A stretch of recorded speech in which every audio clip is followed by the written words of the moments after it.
The Heartland CO2 Greenway pipeline. Are you going to be impacted by this here in central Illinois? I'll talk more about it here with Springfield's Morning News. I'm Greg Bishop on 92.7 WMAY, Springfield's News and Talk.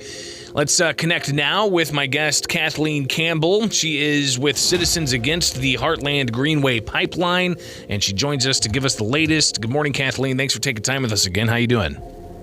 I'm doing great. How are you today? Well, we're finding out more and more about this, and grateful for you staying on top. Last time we talked, the project had filed with the ICC, the Illinois Commerce Commission. They withdrew that, but we kind of speculated that they would indeed file again. So I guess what's the latest on this? They have refiled, and not only that, they added another 42 miles of pipeline. They're calling it a lateral, but it's actually the same size as the original trunk line, so it's high capacity. They're going down into Montgomery County, and the reason is that they were unable to get some of the sequestration sites they wanted, so now they're going to be ripping up another 42 miles of farmland and placing even more lives at risk. So it's actually much worse now. So tell us, we're looking at a map here that's on their website. I'm not sure if it is the latest, but it does show that they have a pipeline going into Montgomery County, also going into Christian County. Seems to be split coming through Sangamon County. But it's got a ton of Illinois counties wrapped in on this. Hancock, Brown, Morgan, goes through Schuyler County, or Schuyler County, rather, all the way up to Knox County, Henry County, Fulton, McDonough. I mean, this is a pipeline for what exactly? Well, this is for hazardous waste. So some people confuse this with energy. It's absolutely not. This is a toxic hazardous waste pipeline, highly explosive. It's not combustible, but highly explosive. There was a rupture before in Satoshi, Mississippi, and everyone within a mile was sent to the hospital, over a mile, actually. So this is very unlike your gas and oil pipelines. And also, this is just a spider web pattern. Like you say, it's going all over the place. This is not an efficient delivery system. So it's rather frightening, the lack of respect they have for our prime farmland here. So what do you think people need to do about this? And as far as, can they file with the ICC? Can they post their concerns? Or maybe some people out there support this idea. Where can people be able to take part in this process that could impact them directly here in central Illinois and even all throughout western Illinois as well? Well, now is the time to take action. One, they can go on the Navigator new docket, which is 2023-0161. And file public comment opposing it. Give that to us one more time. 2023-0161 docket number. So they have a new docket number and paste a public comment opposing this. But also, they need to be contacting their legislators, and now is the time. There are two bills that could help a lot to protect human lives here in Illinois. One is Senate Bill 1916, which is a moratorium. And our own Senator McClure is sponsoring this, Steve McClure. And that puts a 2-year moratorium on these projects because, again, they're trying to rush it through. The Department of Transportation and PIMSA, the Pipeline Management Association, did put out that the pipeline regulations are inadequate. After the Satoshi disaster, they said that the safety guidelines for CO2 pipelines must be upgraded, and the deadline for that is October 2024, or the expected deadline. So we need to get people to contact their legislators to support Senate Bill 1916 so that gets passed, so we have 2 years for a moratorium on these, because otherwise the companies are going to install this before the new safety guidelines come out. And the other is House Bill 3119. Sponsored by Ann Williams, and that imposes setbacks. Right now, they're putting these pipelines, or plan to put these pipelines, so close to housing that if they rupture, you will not have a chance of escape.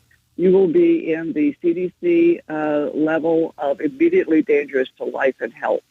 And the rupture in Satoshi continued for 4 hours. So that is really frightening. So that House Bill 3119 would put in setbacks to help keep housing away from the pipelines or pipeline away from the housing, and also it would take away eminent domain. Here's what's frightening. In January, Navigator had to release how many voluntary easements it had. It only had 6% sign up. But with Illinois state law, unless we pass some new legislation here, if this gets through the Illinois Commerce Commission, the other 94% could be taken by eminent domain.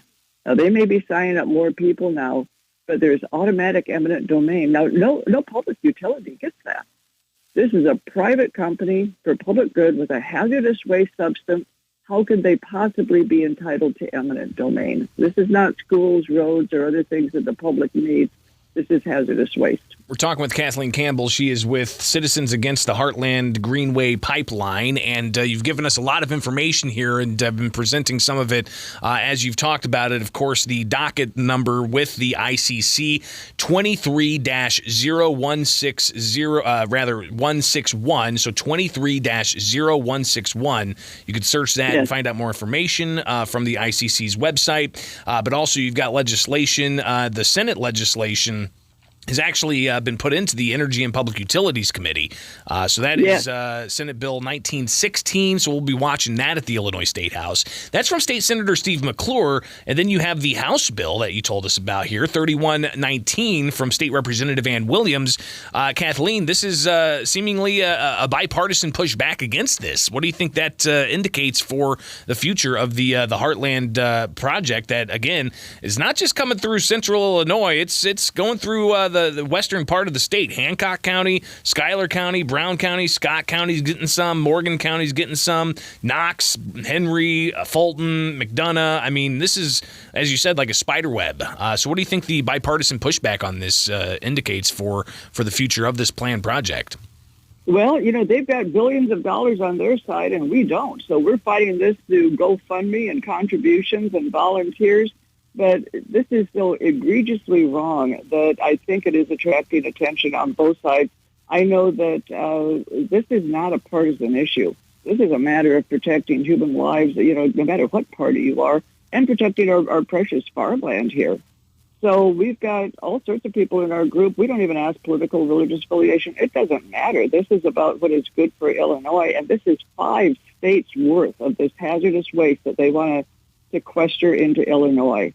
And if we allow this project, we're expecting that the Wolf ADM pipeline company will be filing by the end of March. There's 2 other companies that already want to come into Illinois. There are some estimates that they're going to be putting in 60 to 70,000 miles of this pipeline across the U.S., with virtually all of it sequestering in Illinois, northern Kentucky, most of it Illinois, which is frightening. We'll be solid pipelines and hazardous waste. So, Kathleen, somebody on YouTube asking a question, will the pipeline have hydrogen sulfide in it? Do you know that detail, or is it just going to be CO2, or does that even matter at this point? You don't want any kind of pipeline piping through. Well, you don't want any kind of pipeline. Right now they're saying it'll be pure CO2. The reason they're asking that question, it's a very good question, is because that wasn't issued down at Tarsia. Now, some of the pipeline companies have tried to say that the people were hospitalized because of that contaminant and not because of the CO2, but that's not true. In the hospital, the patient's CO2 levels were highly elevated, and they stayed elevated.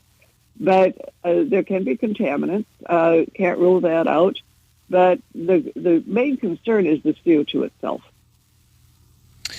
Kathleen, greatly appreciate your time, your knowledge, and this is. Have you considered yourself an activist in the past? Is this your first foray into this? I'm a retired professor. Sure, I like the environment. I've always liked camping and the outdoors and everything, but I have not been an activist. But when they want to put something this deadly close to your home in my housing district, yes, I got very interested very quickly. Unfortunately, other people have felt the same way, and we've joined together to help fight this, to protect our property and our lives. Well, appreciate your time and your attention to this, and we'll definitely be talking again soon. What's the latest with the ICC? Is there a hearing coming up? Is that just people can get more information about the dockets? Right. This is very new. They just refiled this Friday, and so the schedule is not set yet. But you can always check that docket number for updates. Yeah, and it looks like January 24th is a deadline for committee. I'm looking here at the schedule for it. That's already come and gone. So yeah, that was the old docket. Gotcha. So so the new docket will it's be filed on February 24th. 24th. Yeah, so interesting. Yeah. All right on, Kathleen. Thank you so much again. Appreciate it, and we'll definitely talk again in the near future. All right, be safe. Thank you. Have a great day. You Bye. too. It is Springfield's Morning News on 92.7 WMAY, Springfield's News and